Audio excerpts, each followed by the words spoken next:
The Great Hall of Vareth Prime was the most beautiful place in the galaxy. Its walls were made of living crystal that sang soft music when light touched them. For 40,000 years, the 12 elder races had gathered here to decide the fate of worlds. They had never once made a wrong decision. They believed they never would. High Arbiter Thesaurus moved to the center of the hall. He was Velthari, a serpentine creature covered in scales that shimmered like liquid metal. His species had ruled the galactic concord for longer than most civilizations had existed. They had never lost a war. They had never known defeat. Fellow members of the Concord, Thesaurus began, his voice echoing through the crystal chamber. We face a threat unlike any we have encountered before. Not a weapon, not an invasion, something far more dangerous. He waved his clawed hand, and a holographic display appeared above the council. It showed a small blue planet orbiting an ordinary yellow star. Earth, he said, homeworld of the species called humanity. Murmurs spread through the assembled delegates. The Kethvori, ancient hive minds who thought as one, buzzed with concern. The Drasani, beings of living silicon who had cataloged the knowledge of 1,000,000 worlds, flickered with interest. The other races shifted in their seats. Humanity has been a spacefaring species for only 300 years, Thesaurus continued. In galactic terms, they are infants. We allowed them to join the Concord as a minor species, believing they would remain small, quiet, and manageable. He changed the display. Now it showed a graph with lines climbing steeply upward. We were wrong. The graph showed human population growth, territorial expansion, technological advancement. Every line pointed toward the sky like an arrow. At their current rate of growth, humans will outnumber all other Concord species combined within 5 centuries. Their technology advances faster than any species we have ever recorded. They adapt to new environments in years, not millennia. They breed quickly. They think quickly. They change quickly. Thesaurus paused, letting his words sink in. If we do nothing, humanity will dominate this galaxy within 1,000 years. Not through war, not through conquest, simply by existing. They will crowd us out of our own stars. The Kethvori delegate spoke, its voice the sound of 1,000 minds thinking as one. What do you propose, High Arbiter? Thesaurus turned to face the assembly. Containment. We will restrict human expansion to their current territories. They will be forbidden from colonizing new worlds. Their population will be controlled. Their technology will be monitored. And if they refuse? Asked the Drasani scholar, its crystalline body pulsing with light. Then we will do what the Concord has always done to species that threaten galactic stability. Thesaurus's eyes were cold. We will remove them. The debate lasted 3 standard days. The Kethvori argued for caution. They had studied humanity's history and found it disturbing. This was a species that had invented nuclear weapons and used them on their own kind. A species that had nearly destroyed their own planet before learning to save it. They were dangerous and unpredictable. But that was exactly why, others argued, they needed to be stopped now, before they became too powerful, before it was too late. The Drasani abstained from voting. They were scholars, not warriors. They would record what happened, as they always did. In the end, the vote was 7-3 in favor of containment. The declaration was written in the ancient language of the Concord, sealed with the marks of 7 species. Humanity would be given 30 standard days to evacuate their colonies in the restricted expansion zone. 73 worlds, 4 billion people. They would be packed into their original territory like animals in a cage, and if they refused, they would be destroyed. Ambassador Elena Vasquez was summoned to hear the declaration. She was a small woman by Velthari standards, barely 2 meters tall. Her hair was gray, her face lined with age. She had served as humanity's voice in the Concord for 20 years. In all that time, she had never been invited to speak. She had only been allowed to listen. Now she stood alone in the center of the Great Hall, surrounded by the most powerful beings in the galaxy. The crystal walls sang their eternal song. The elder races looked down at her with pity, contempt, or indifference. High Arbiter Thesaurus read the declaration in full. It took nearly an hour. Every word was chosen to remind humanity of their place in the galaxy. They were young, they were small, they were nothing. When he finished, Thesaurus looked at the human ambassador. You have 30 days, Ambassador Vasquez. I suggest you use them wisely. Elena did not move, did not blink, did not show any emotion at all.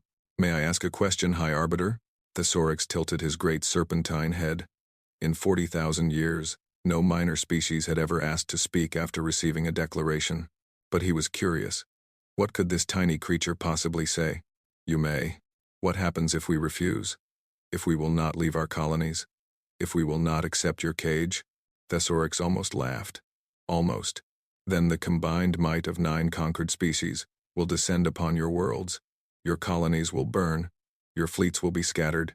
Your people will be driven back to your single small planet. And you will spend the next 10,000 years remembering why you should have obeyed. He leaned closer, his massive form towering over the small human woman.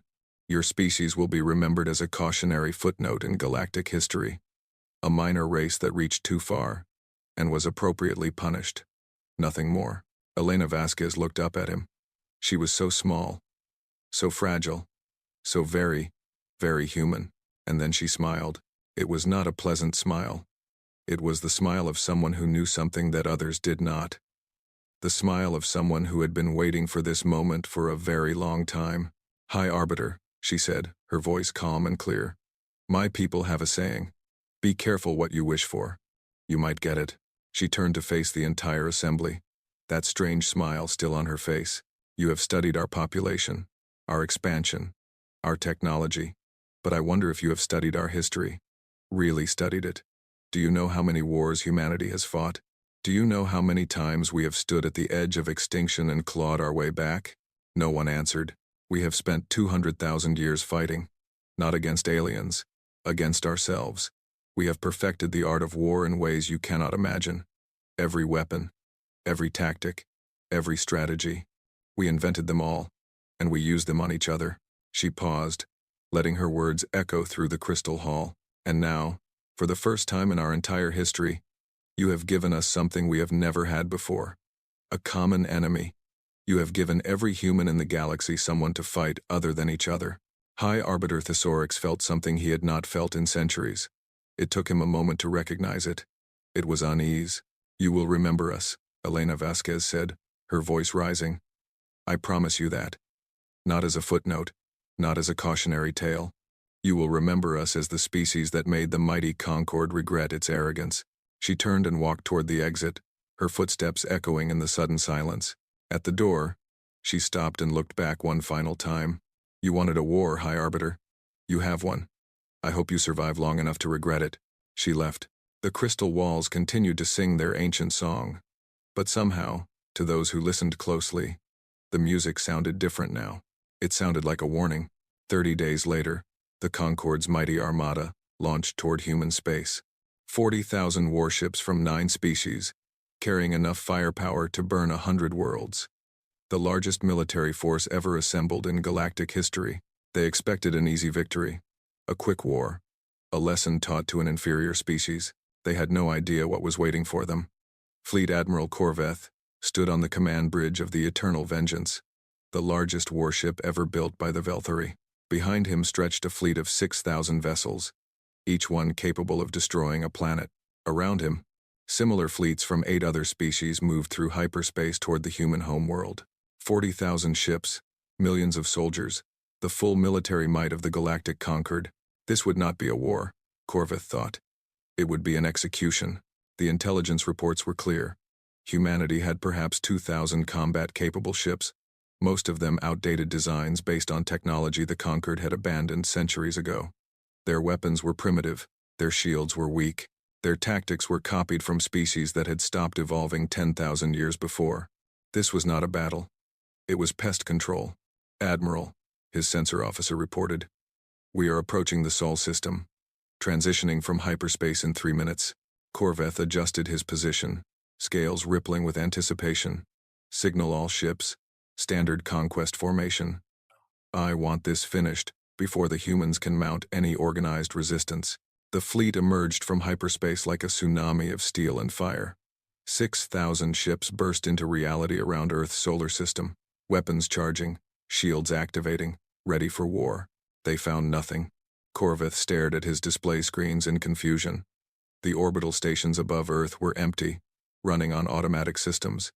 The defense platforms drifted silently, powered down. The planet below showed no signs of military activity. The cities were dark. "Sensor sweep," he commanded. "Find their fleet." Minutes passed. Then an hour. Then 2. Nothing. "Admiral," his communications officer said nervously, "we are receiving no transmissions, no military signals, no civilian broadcasts. It is as if the entire system has been abandoned." Corveth felt the first small seed of doubt plant itself in his mind. He crushed it immediately.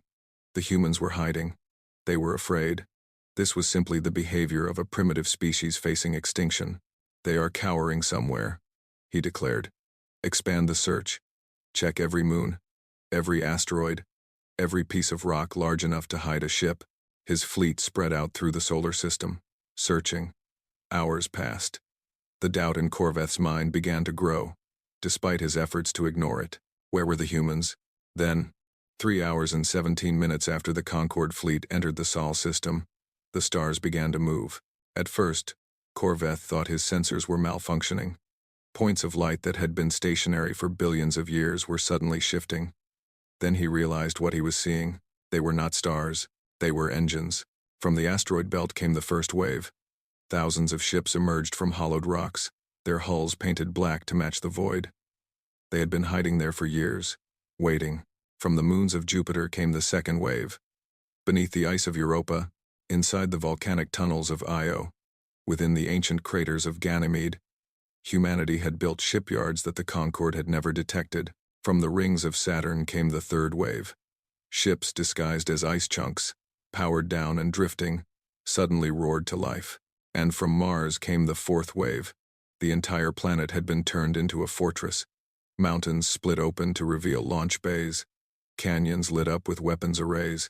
The red planet became a wall of fire. Corveth watched his tactical display fill with enemy contacts. More and more and more. Not 2,000 ships. 20,000. "That is impossible," he whispered. The ships were not what the intelligence reports had described. These were not crude copies of Concorde technology. These were something else entirely. Sleek, fast, deadly, covered in weapons that the Concorde's computers could not identify, powered by engines that should not exist. Humanity had been lying for 300 years. They had shown the galaxy exactly what the galaxy expected to see.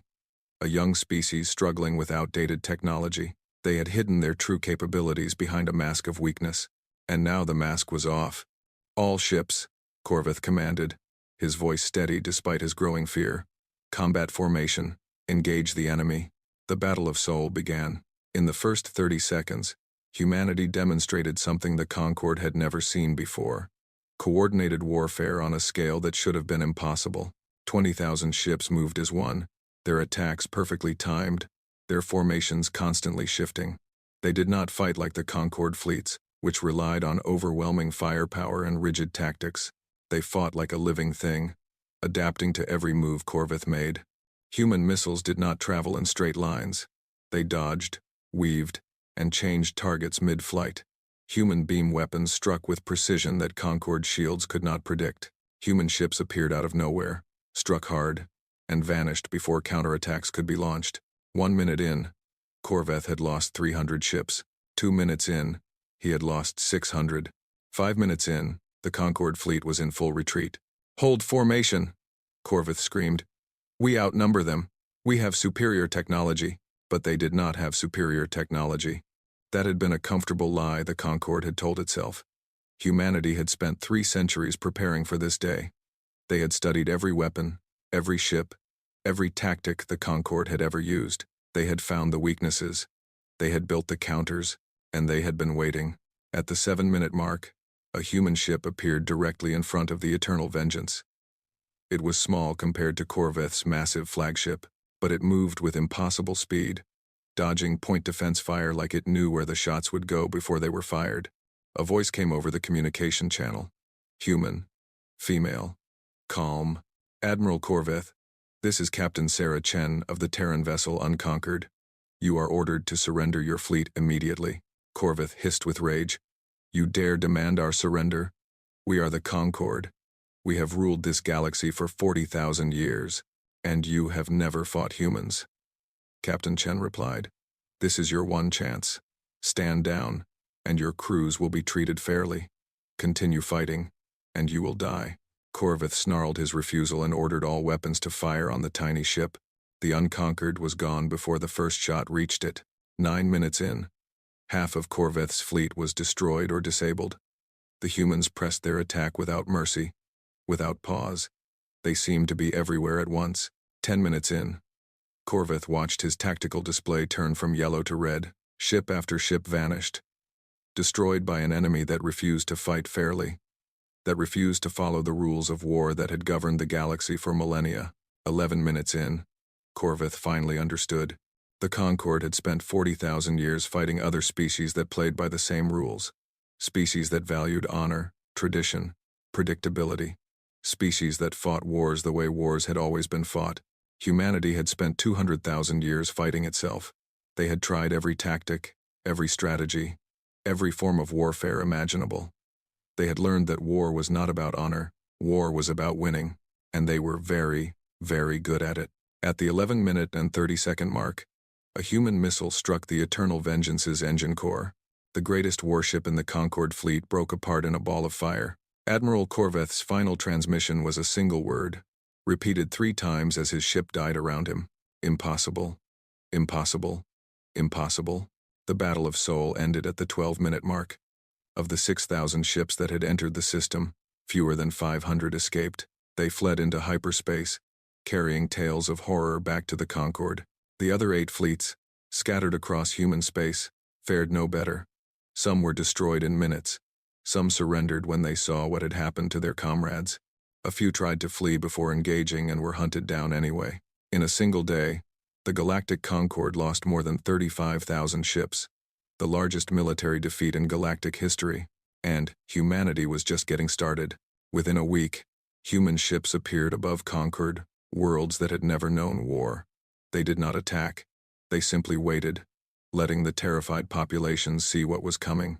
Within a month, 3 Concord species had sued for peace. Their governments had watched the recordings from Sol. They had seen the Battle of Earth. They wanted no part of this fight. On Vareth Prime, High Arbiter Thesaurus watched the recordings in silence. He watched the Eternal Vengeance explode. He watched 35,000 ships die in less than a day. He listened to Admiral Corvith's final words. Impossible. But it was not impossible. It had happened. And Thesaurus finally understood what Elena Vasquez had tried to tell him.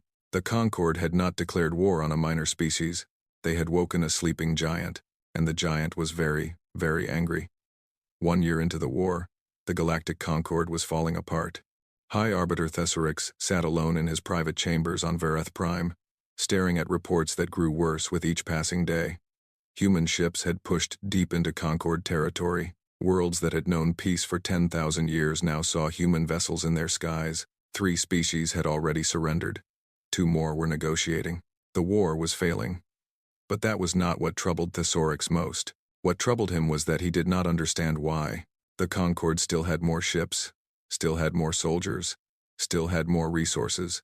By every measure that mattered, they should be winning. They had fought dozens of wars over 40,000 years and won every single one. So why were they losing? He summoned the Drasani scholars to his chambers. If anyone could explain the impossible, it was them. They had catalogued the knowledge of 1,000,000 worlds. They had studied every species in the galaxy. Perhaps they could explain the humans. Scholar Prime Crystalex arrived with a delegation of 12. They were beings of living silicon, their bodies flickering with inner light as thoughts raced through their crystalline minds. They had refused to vote for the war. Now Thesaurus understood why. "You have studied humanity," Thesaurus said.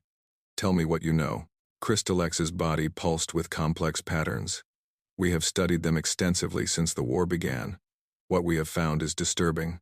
Tell me." The Drasani created a holographic display showing Earth as it had been millions of years ago. A young planet covered in jungles, deserts, ice fields, and oceans, a world of extreme climates and constant danger. Most intelligent species in the galaxy evolved on paradise worlds, Crystalex explained. Stable climates, abundant food, few predators. The Velthari homeworld, for example, has maintained the same temperature for 200 million years. Evolution on such worlds is slow and steady. The display shifted to show ancient humans, small and fragile, moving across a hostile landscape. Earth is what xenobiologists call a death world. Extreme temperature variations, constant natural disasters, predators everywhere, deadly diseases, poisonous plants. The planet itself seems designed to kill anything living on it. Thesaurus waved his claws impatiently. I know their planet is harsh. What does this have to do with the war? Everything, Crystalex replied. The Velthari became dominant on their world through strength.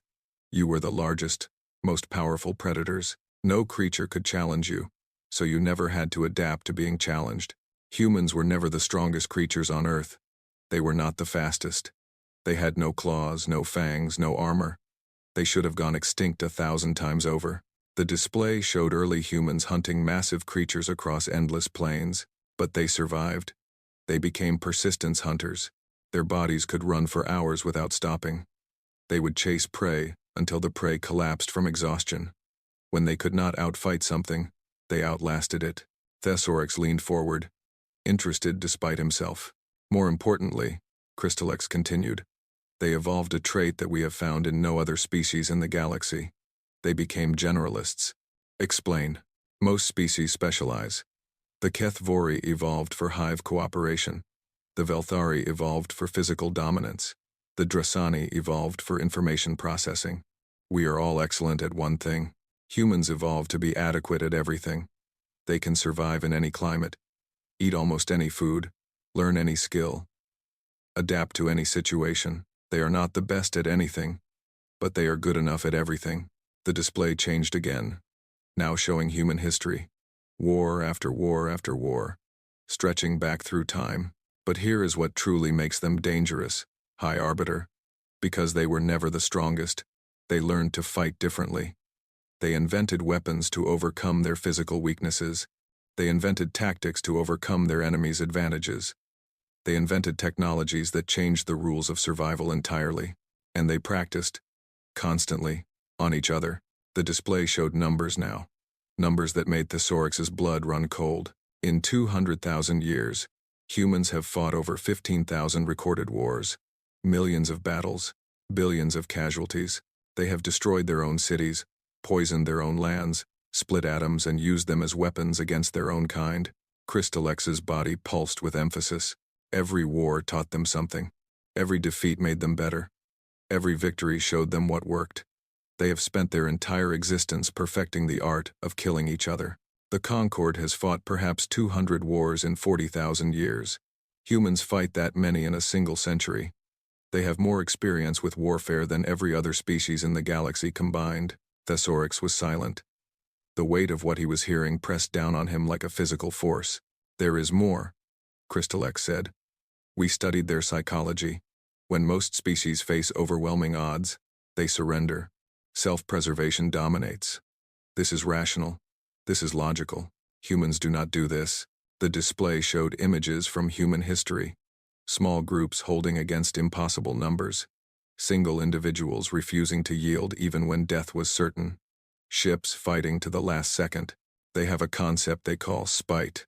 When humans are losing, when they know they cannot win, they do not always surrender. Sometimes they choose to cause as much damage as possible before they fall. They will sacrifice everything to hurt their enemies, even if it gains them nothing. This makes them irrational. It also makes them terrifying. Thesaurus thought of the Battle of Sol, of Admiral Corveth's fleet, destroyed in minutes by an enemy that should not have existed. Why did we not know this? He demanded. Our intelligence services have studied humanity for centuries. Crystalex's lights flickered with something that might have been embarrassment.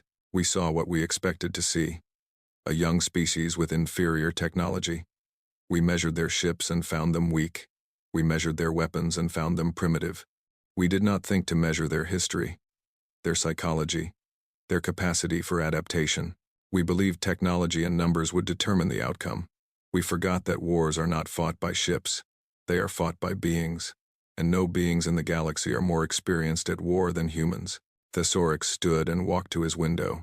Outside, the crystal spires of Vareth Prime glittered in the sunlight. His world, his civilization, 40,000 years of history, all of it threatened by creatures that had been throwing rocks at each other when the Concord was already ancient. What do you recommend? he asked without turning around.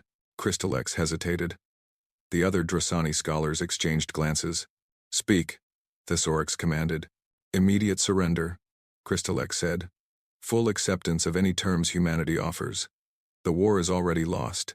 Every day we continue fighting only makes the eventual defeat more costly. Thesaurus turned to face the scholars. His eyes were hard. The Velthari do not surrender. In 40,000 years, we have never surrendered. We will not start now. Then you will lose more than a war. Crystal X replied. You will lose everything. Thesaurus dismissed the scholars with a wave of his hand. They left in silence, their crystalline bodies dim with something that looked like sorrow. Alone again, Thesaurus stared at the frozen display. Human history, human wars, human victories. Elena Vasquez had tried to warn him. She had stood in the Great Hall and told him exactly what humanity was. He had not listened. Now, 1 year into a war that should have ended in weeks, he was beginning to understand. The Concord had not declared war on a primitive species. They had declared war on the galaxy's most experienced warriors, and those warriors were just getting started. On the edge of Concord space, human fleets gathered for the next phase of their campaign. They had defended their homes. Now they would take the fight to their enemies. The galaxy would learn what it meant to make humanity angry. The lesson would not be gentle. Admiral James Okonkwo stood on the bridge of the Terran flagship Perseverance, watching stars slide past the viewscreen. Behind him, the largest human fleet ever assembled moved through hyperspace like a river of steel and fire. 3 years of war had changed humanity. They had started as defenders, fighting for survival. Now they were something else. Something the galaxy had never seen before. They were conquerors.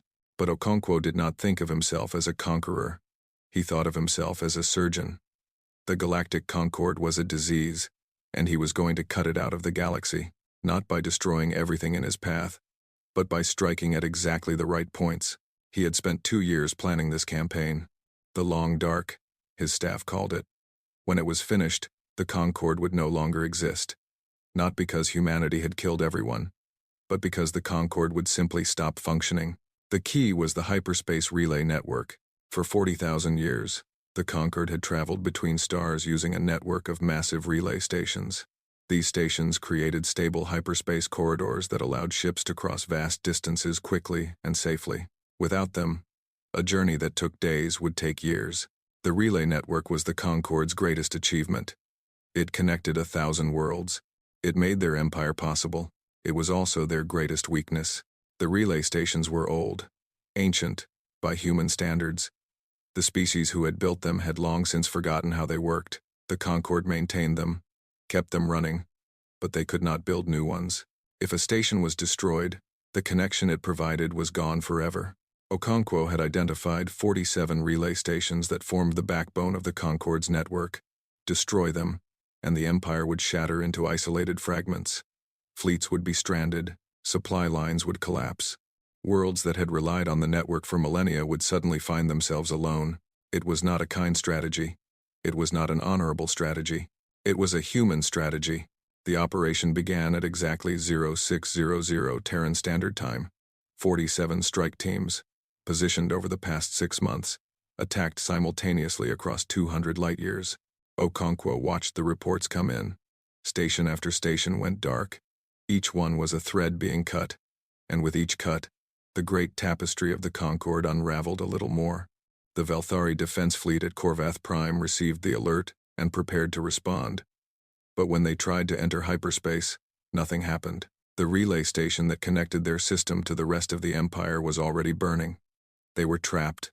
The Thessan homeworld sent desperate messages calling for reinforcements. Those messages took 4 days to arrive instead of 4 minutes. By the time anyone received them, it was far too late to help. On Vareth Prime itself, High Arbiter Thesaurus watched his empire collapse in real time. One moment, he commanded the resources of 1,000 worlds. The next, he commanded nothing. His fleets were scattered, unable to reach each other. His supply lines were broken. His communications were reduced to light-speed transmissions that would take years to arrive. In a single day, humanity had done what no enemy had accomplished in 40,000 years. They had broken the Galactic Concord. But Okonkwo was not finished. In the weeks that followed, Human ships appeared above conquered worlds that had never known war. They did not fire. They did not invade.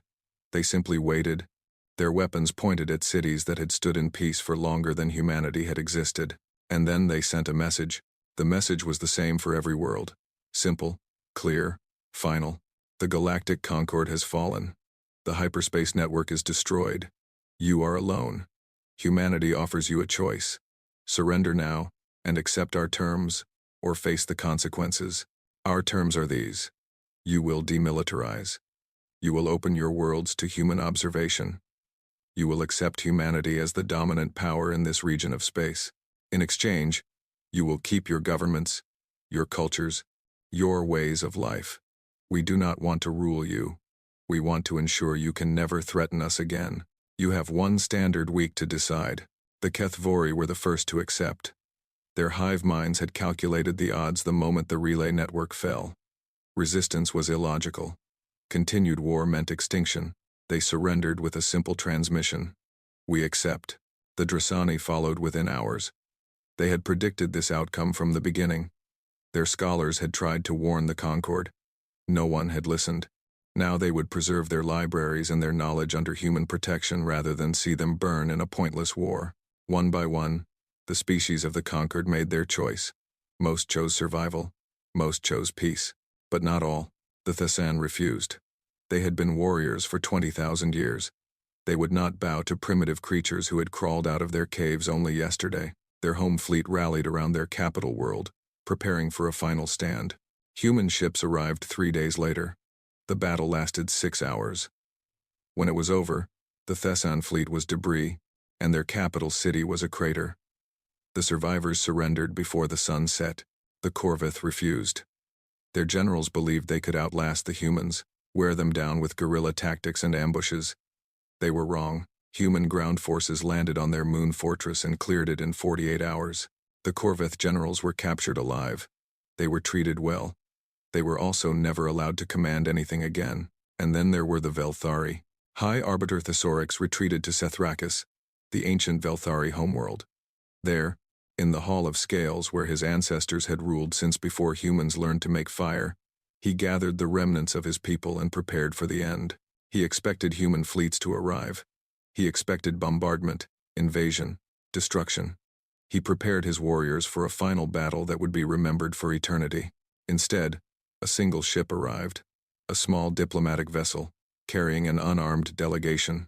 The ship transmitted a request. Permission to land. Permission to talk. Thesaurus's advisors urged him to destroy the vessel. It was clearly a trick. Humans were deceptive, cruel, without honor. But Thesaurus was tired. 3 years of war. Countless defeats. The destruction of everything he had built. He was old now. Older than he had been when this started. The fire in his blood had cooled. He granted permission. The human ship landed in the great courtyard of the Hall of Scales. Its doors opened, and a single figure emerged. Elena Vasquez. She was 67 years old now. Her hair was completely gray. She walked with a cane, her body worn by years of stress and travel. She was no longer ambassador. She was Secretary General of the Terran Alliance, leader of all humanity, and she had come alone. Thesaurus watched her approach through the view screen. She walked slowly, carefully, up the ancient steps of the hall. Around her, Velthari warriors stood ready to kill her at a single command. She did not seem afraid. Thesaurus met her at the entrance to the hall. They stood facing each other, the serpentine giant and the small gray woman, as the sun set over a world that had never known defeat. High Arbiter, Elena said. I believe we have things to discuss. Thesaurus studied her for a long moment. This was the creature who had warned him, who had stood in the great chamber and promised that he would remember humanity. He remembered. Come inside, he said finally. Let us talk. They walked together into the Hall of Scales, where the fate of the galaxy would be decided. Not through war, not through destruction, through something else entirely. The long dark was over, but the true ending was just beginning. The Hall of Scales was ancient beyond human comprehension. Its walls had been carved from living stone 40,000 years ago. Its pillars had witnessed the birth of empires and the death of stars. For longer than humanity had existed as a species, the Velthari had ruled from this place. Now Elena Vasquez walked through its sacred halls, her cane tapping against floors that had never known human footsteps. Behind her, High Arbiter Thesaurus followed in silence, his massive form casting long shadows in the fading light. They stopped in the center of the great chamber. Above them, the crystal ceiling showed the stars of the Velthari homeworld, constellations that had guided Thesaurus's ancestors when they were still young. You could have sent fleets, Thesaurus said. You could have burned this world as you burned the Thessan capital. Why did you come yourself? Why alone? Elena turned to face him. She looked very small in that vast space, very old, very tired, but her eyes were sharp as ever. Because I wanted you to understand something, she said. Something important. She waved her hand, and a holographic display activated. Human technology, installed by her advanced team. It showed the galaxy as it was now. Former Concord space marked in neutral colors, human territory marked in blue. Look at this, High Arbiter. Look at what remains of your empire. Thesaurus looked. The Concord was gone, shattered into fragments. Only the Velthari homeworld and a handful of colony worlds still resisted. They were surrounded on all sides by species that had already surrendered. You are alone, Elena continued. Your fleet is destroyed. Your allies have abandoned you. If I order an attack, your civilization will end within the week. Thesaurus's scales rippled with anger. Then order it. We will not surrender. The Velthari have never surrendered. We will fight until the last warrior falls. Elena nodded slowly. I know. That is what I expected you to say. She limped toward a window and looked out at the Velthari sunset. Purple and gold light painted the ancient city beyond the hall. Do you know what your declaration of war did to humanity? She asked. Thesaurus did not answer. For 300 years, we expanded into the galaxy. Different nations, different factions, different beliefs. We argued with each other, competed with each other. Sometimes we even fought each other. In small ways, we were never truly united. She turned back to face him. Then you gave us something we had never had before. A common enemy. A threat to our entire species. In one moment, you did what no human leader had ever accomplished. You united us. Earth and Mars, who had argued for a century, stood together. The inner colonies and the outer colonies, who had their own disagreements, joined forces. Every human in the galaxy looked at your declaration and saw the same thing. Someone who wanted to destroy us all. Elena's voice was steady, calm, but there was fire beneath it. You wanted to teach us our place in the galaxy. Instead, you reminded us who we are. We are survivors. We are fighters. We are the species that refuse to die no matter what the universe threw at us. She paused, letting her words sink in. Your death warrant, High Arbiter, was signed the moment you decided that humanity was a threat to be eliminated, not because we would destroy you, but because you forced us to become something greater than we were. Thesaurus listened in silence. He had expected threats, demands, ultimatums. Instead, this small human woman was giving him a history lesson. I did not come here to demand your surrender, Elena said. Thesaurus's eyes narrowed. Then why did you come? Elena reached into her coat and produced a small device. She pressed a button, and new images appeared in the air between them. Images of human history, not the wars. Something else. She showed him Rome, which had conquered its enemies and then absorbed them, making them citizens of an empire that lasted 1,000 years. She showed him the Mongols, who had built the largest land empire in Earth's history by offering their enemies a simple choice. Join us or die. Most joined. Most thrived. She showed him America, which had fought a brutal civil war and then spent a century healing until the former enemies became one nation again. She showed him Europe, which had torn itself apart in 2 world wars and then united into a peaceful union that lasted generations. Humans are very good at war, Elena said, but we are also good at something else. We are good at what comes after. We learn from our enemies. We absorb their strengths. We make them part of us. The species we defeat do not disappear. They become human, in every way that matters. She stepped closer to Thesaurus, looking up at the towering serpentine creature who had once tried to exterminate her people. I am not here to demand your surrender. I am here to offer you something better. Thesaurus said nothing, but his eyes showed confusion. This was not how defeated enemies behaved.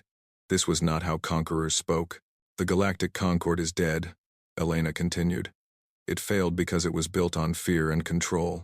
Species were ranked, some were valued, others were not.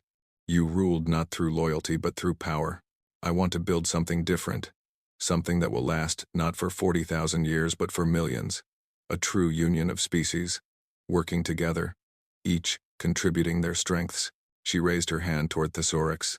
The Velthari are proud, strong, disciplined. You have knowledge and traditions that go back to a time when humans were still learning to make tools. You have value beyond measure. Join us, not as servants, not as defeated enemies, as partners, equals. Help us build something that will outlast all of us. Thesaurus stared at her hand. Such a small thing. 5 fragile fingers attached to a fragile arm attached to a fragile body. This creature could not survive a single blow from his claws, and yet she had defeated his entire civilization. Why? He asked finally. Why would you offer this? We tried to destroy you. We killed millions of your people. By every right, you should want us dead. Elena smiled. It was a sad smile, full of memory and pain, because revenge is easy. Building is hard. And I have learned, in my long life, that the hardest things are usually the most worthwhile. She gestured at the holographic display. Look at the galaxy, High Arbiter. Look at what war has cost us all. The Concord lost 35,000 ships in a single day. The Thesson capital is a crater. Millions are dead on both sides. And for what? Because you were afraid of what we might become. I could continue this war. I could grind the Velthari into dust, and write your name as a warning to future species who might threaten humanity. That would be the easy path. But I did not come here to take the easy path. I came here to offer you something else. A chance to be part of something greater. A chance to help shape the future of the galaxy, instead of being buried by it. Thesaurus looked at her hand, then at her face, then at the stars visible through the crystal ceiling above. For 40,000 years, his species had ruled through strength. They had never bent, never yielded, never accepted anything less than dominance. And where had it led them?